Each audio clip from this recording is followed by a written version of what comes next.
The first time I landed in America, I thought I was ready. I had watched all the movies, Home Alone, Fast and Furious, even Friends. I thought America was going to be all cool buildings, fast cars, and the people who say, "Have a nice day," every 5 minutes. Let me tell you, the movies lied. The first shock came at the airport. Now, back home, an airport is just a place where planes come and go. In America, the airport looks like its own country. I stepped off the plane and immediately got lost. Signs everywhere. Arrivals, departures, customs, restrooms.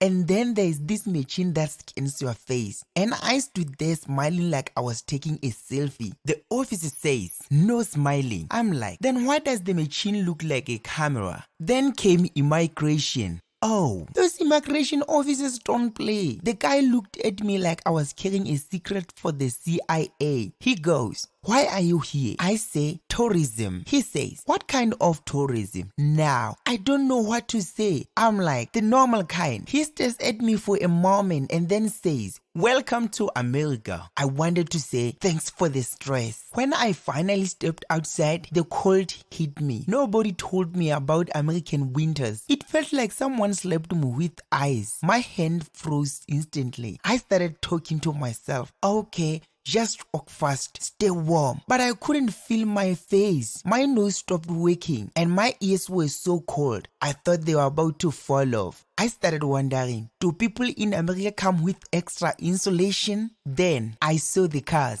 Oh, the cars in America are not cars. They are tanks. Everywhere I looked, I saw giant trucks with wheels the size of my bag. And the speed, back home, people drive to get somewhere. In America, people drive like they are auditioning for Fast and Furious 20. I tried crossing the street and these cars honked at me so loudly. I jumped back like I was avoiding a snake. A guy rolled down his window and shouted, "Use the crosswalk." I'm like, what's the crosswalk?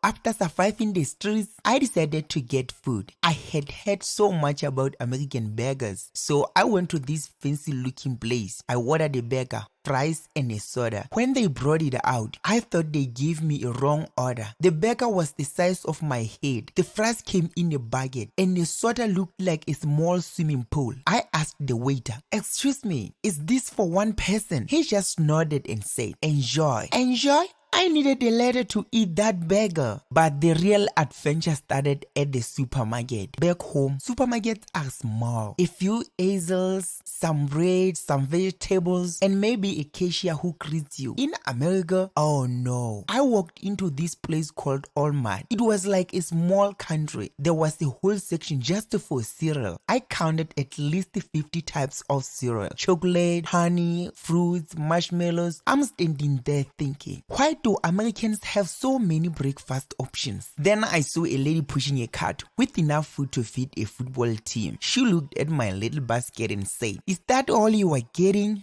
I didn't know how to explain that I came for a toothpaste and somehow ended up with 3 kinds of cookies and a gallon of milk.